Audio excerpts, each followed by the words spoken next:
गेले तर मी वेगळा निर्णय घेईन, अशा पद्धतीने त्यांनी वक्तव्य केलं. कशा पद्धतीने पाहताय?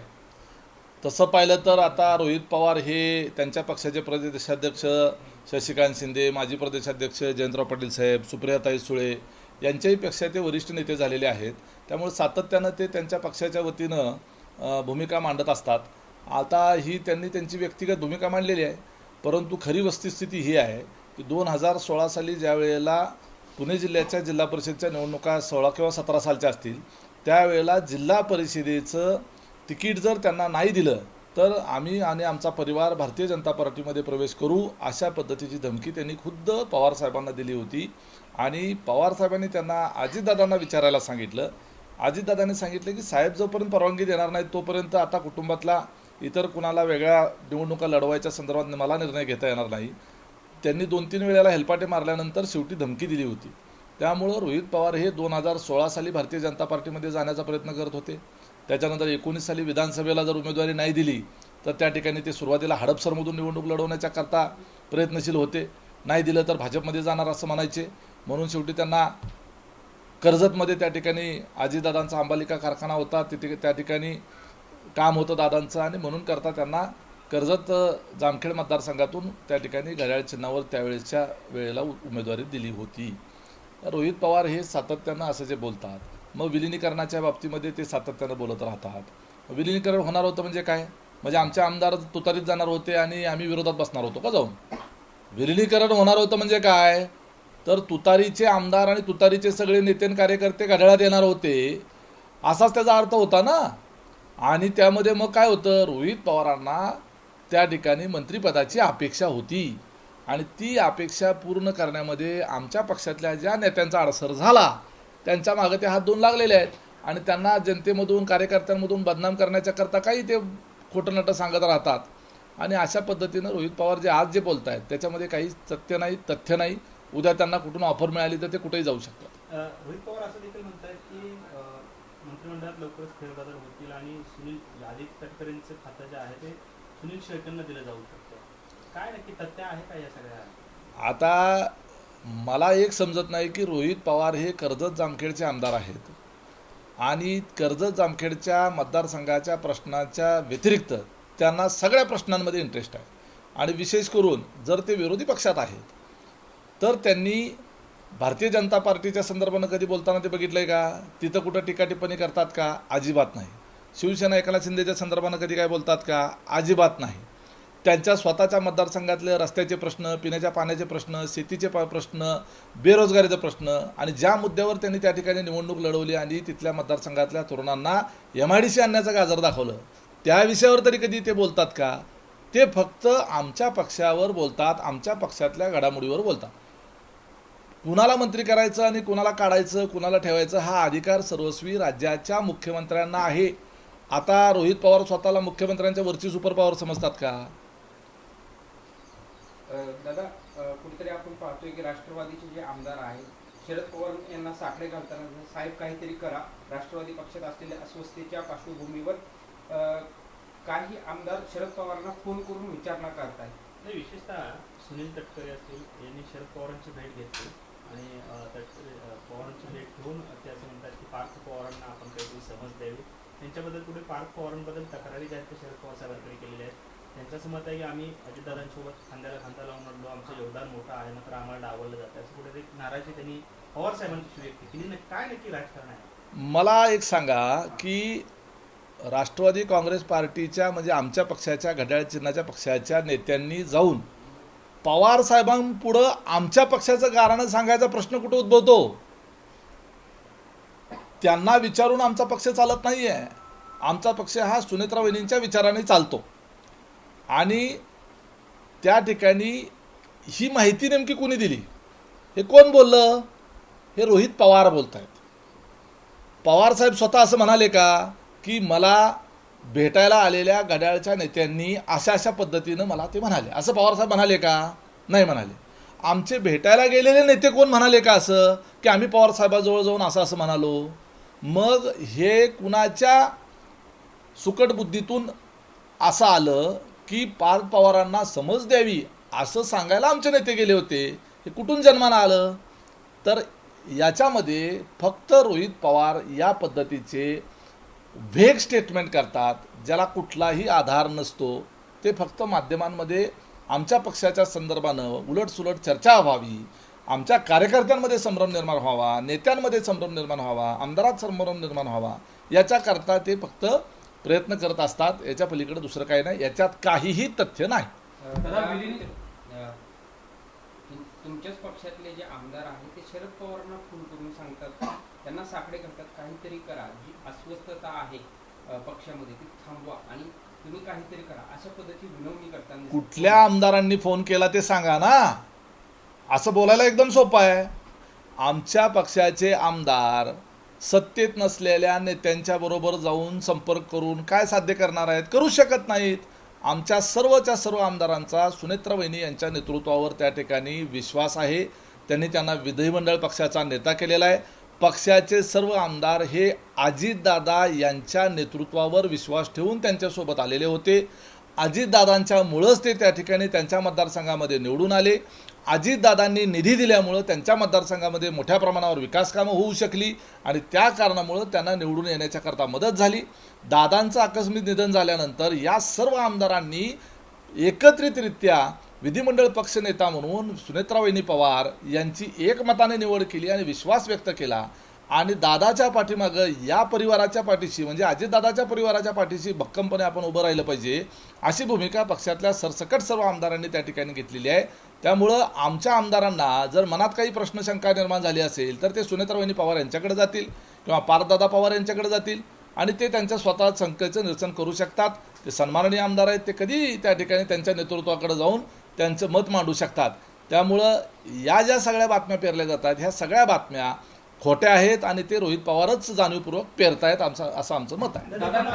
असा विषय आहे की पार्थ पवार ज्यावेळेस ही भेट झाली पटेल आणि तटकरे यांच्या पवार साहेबांना भेट, त्यानंतर 12ला भेट झाली आणि 16ला पार्थ पवारांनी मुख्यमंत्र्यांची भेट घेतलेली आणि त्यामुळेच कुठेतरी पार्थ पवार नक्की पक्षामध्ये काही बदल घडू इच्छित आहेत का किंवा पाहतायत का, असा देखील संशय समोर येतो, शक्यता समोर येते. आम्ही NDA मध्ये घटक पक्ष आहोत, परंतु आमचा स्वतंत्र पक्ष आहे. सरकारमधल्या कामाच्या करता संसदेचे सन्माननीय सदस्य म्हणून त्या ठिकाणी राज्यातल्या देशातल्या काही विषयाच्या संदर्भानं माननीय मुख्यमंत्र्यांना पार्थदादा पवार भेटायला गेले.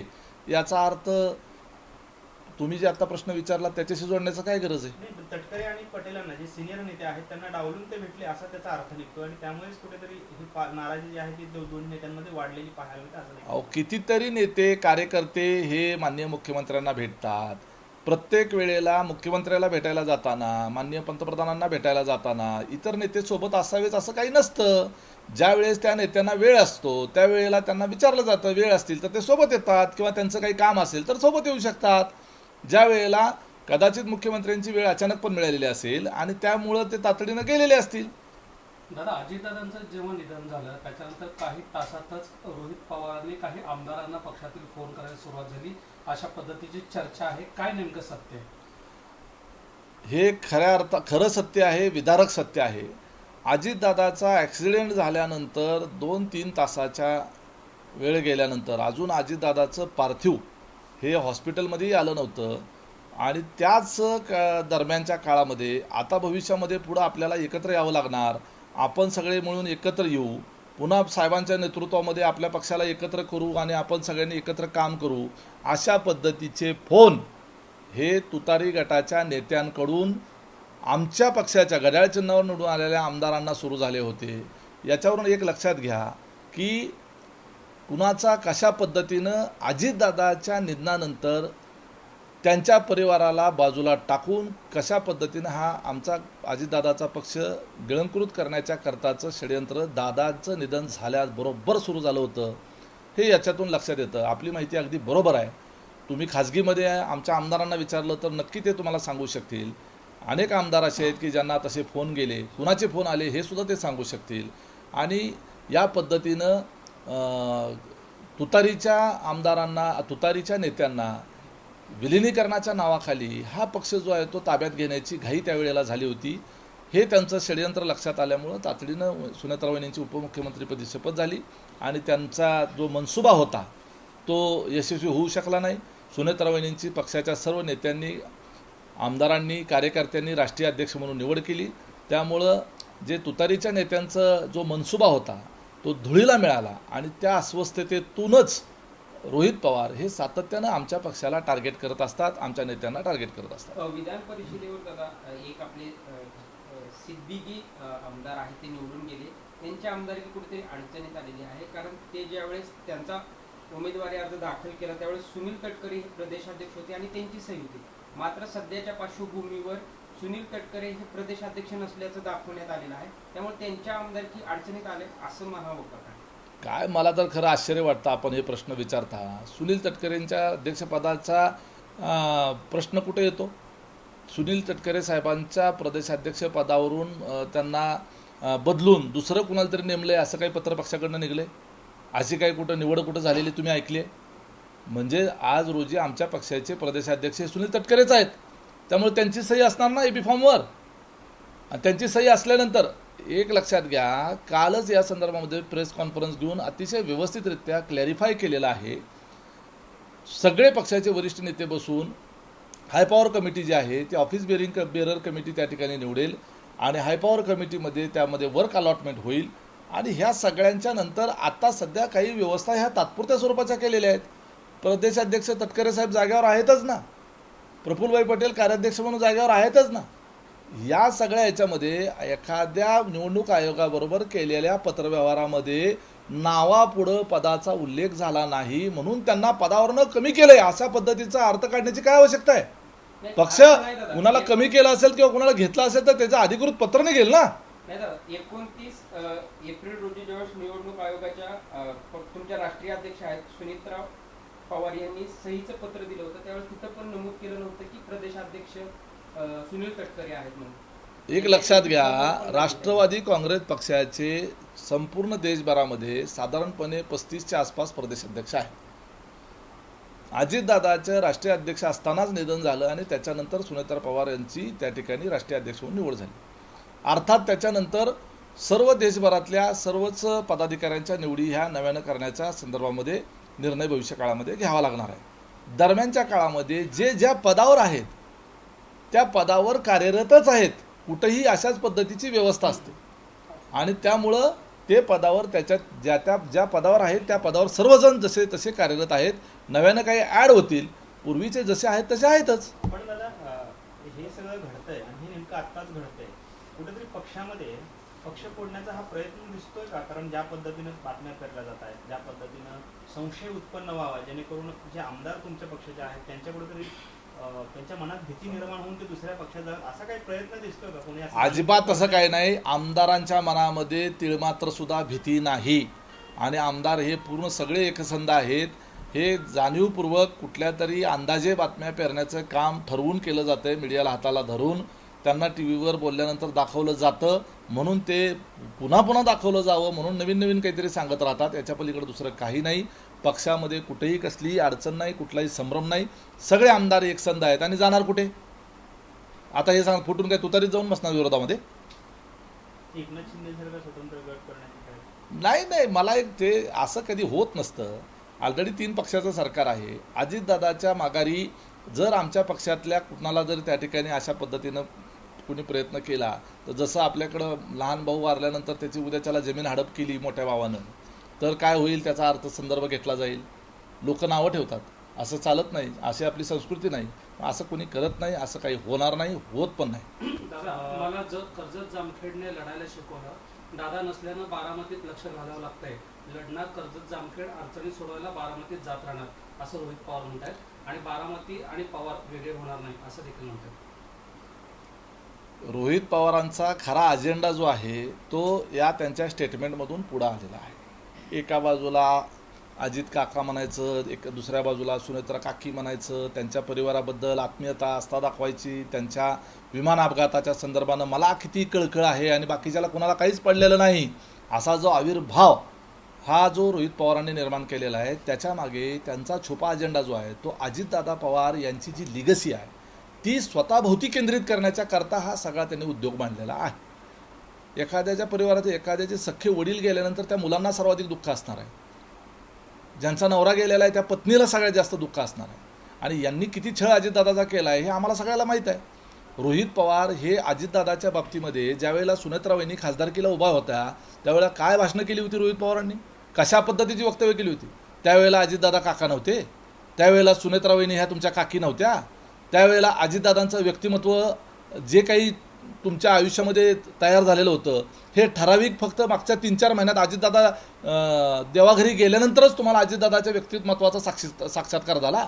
मग पवार कुटुंबामध्ये राहून त्यांच्या घरामध्ये राहून त्यांचा पुतण्या असताना ते हयात असताना अजितदादा तुम्हाला कळले नाहीत. मग त्याच वेळेला दादांना साथ द्यायची होती ना, त्यावेळेला का नाही दादांना साथ दिली. दादा हयात असताना रोहित पवारांनी अजितदादांना साथ का दिली नाही. त्यावेळेला अजितदादाच्या संदर्भानं कुठल्या स्तरावर जाऊन वक्तव्य केली. आता अजितदादा केल्यानंतर त्या बारामती मतदारसंघ आता त्यांना मोकळा झालेला वाटतंय, पण तसं नाही आहे.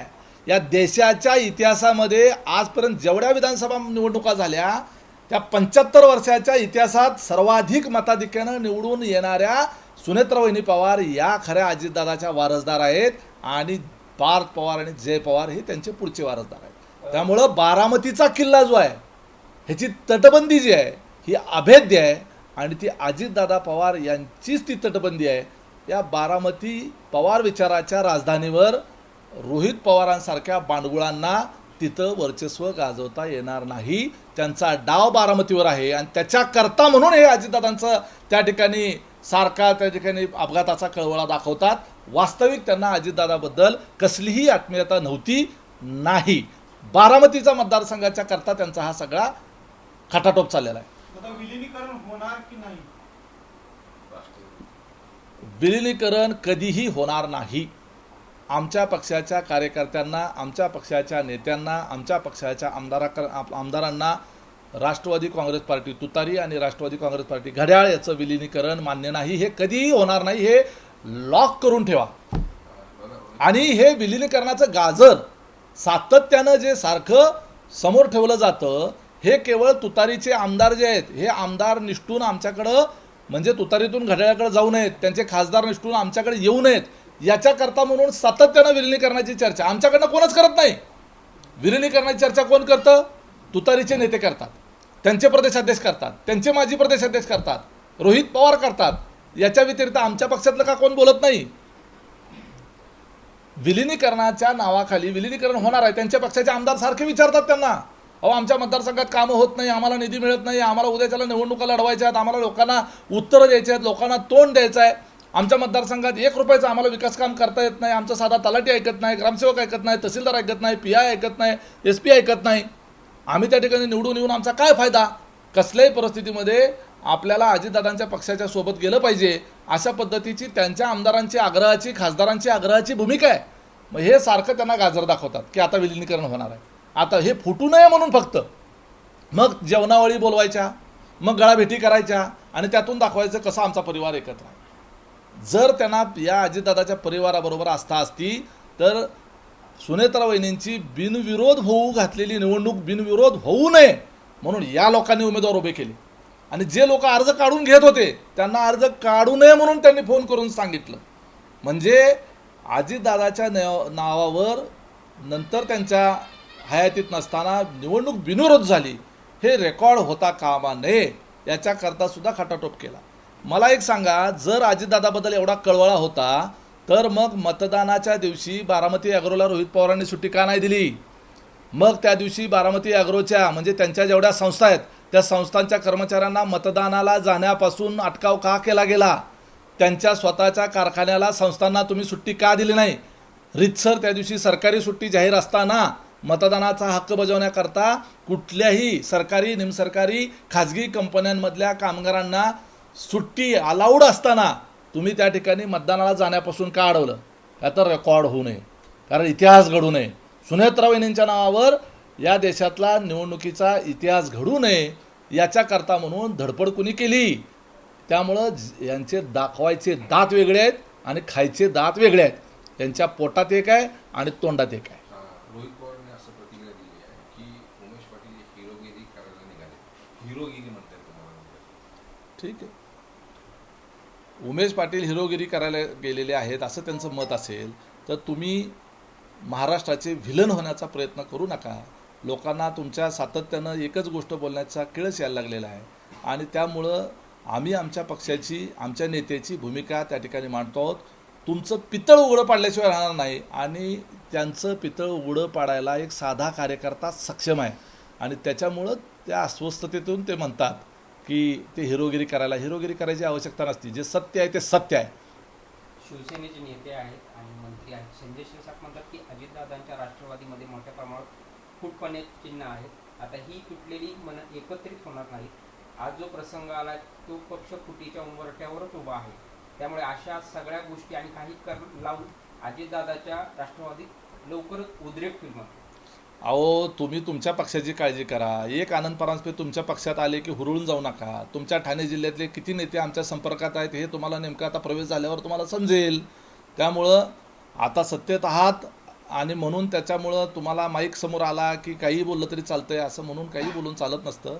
आमचा पक्ष व्यवस्थित आहे, एकसंध आहे. सुनेत्रा वहिनींच्या नेतृत्वावर विश्वास ठेवून सर्वजण एकत्रितरित्या काम करतील आणि निश्चितपणे भविष्यामध्ये या पक्षाचे स्थान ह्या राज्याच्या राजकारणामध्ये अतिशय वरच्या पातळीवर असेल याची खात्री त्यांनी बाळगावी. दादा, परिस्थितीनुसार स्वभाव बदलावा लागतो. पार्थ पवारांनी हलके कान ठेवू नये असं रोहित पवारांनी सल्ला दिलेला आहे.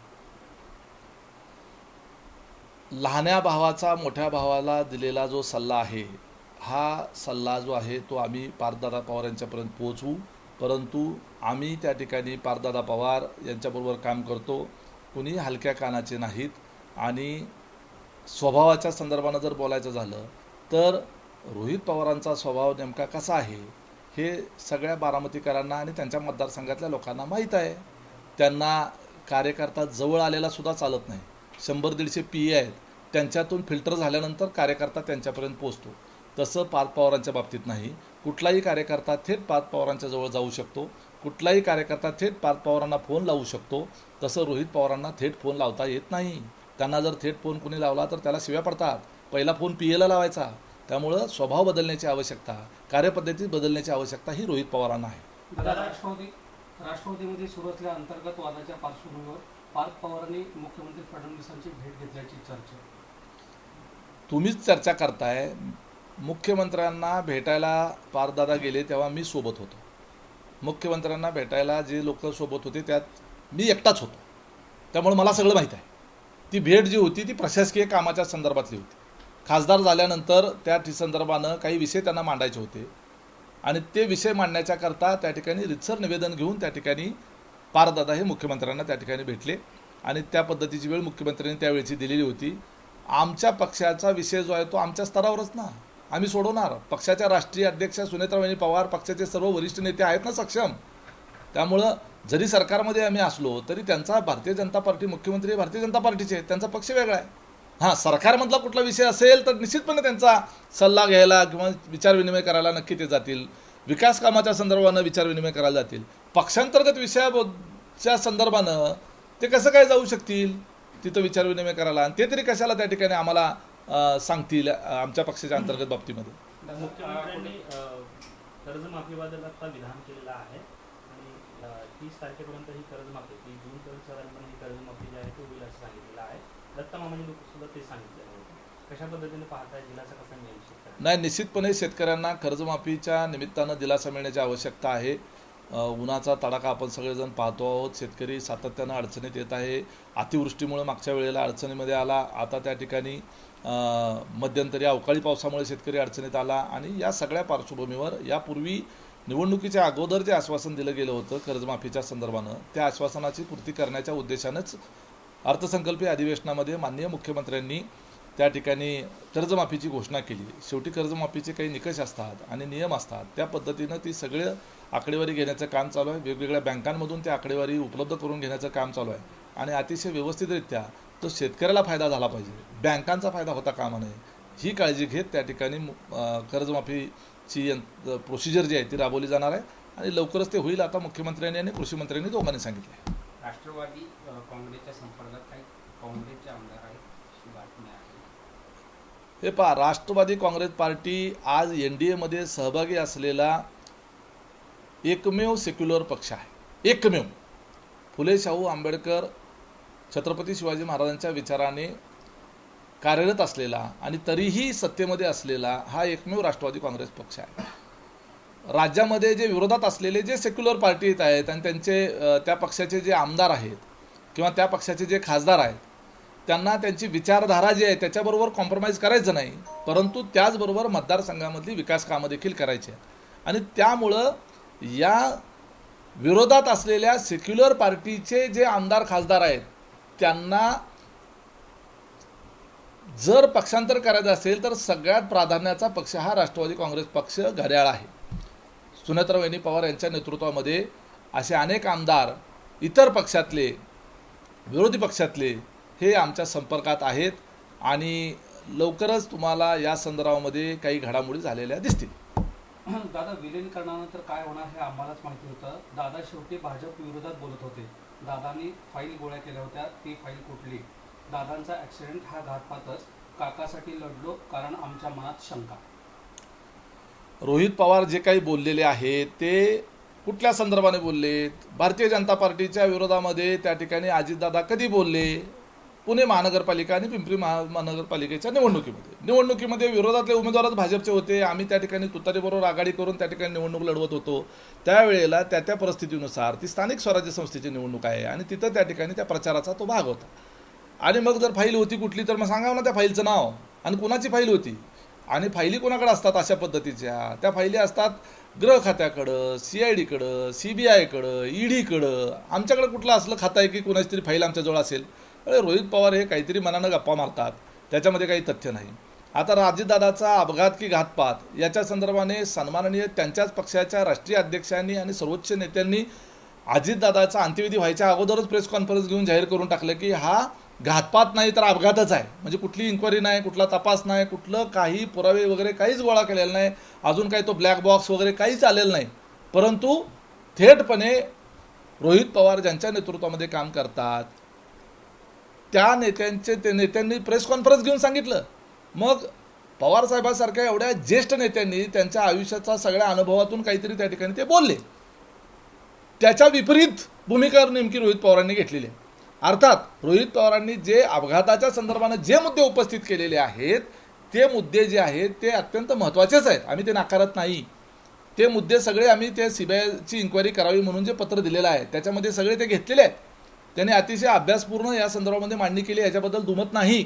परंतु त्यांचा उद्देश जो आहे तो अजितदादाचा घातपात की अपघात याचा शोध लागावा याच्यासाठी नाही, तर त्या अजितदादाची सहानुभूती स्वतःभोवती केंद्रित करून अजितदादाची लिगसी स्वतःभोवती घेणं आणि भविष्य काळामध्ये बारामती मतदारसंघावर दावा करणं याच्याकरताची ती धडपड आहे, अजितदादाच्या प्रेमापोटी नाही.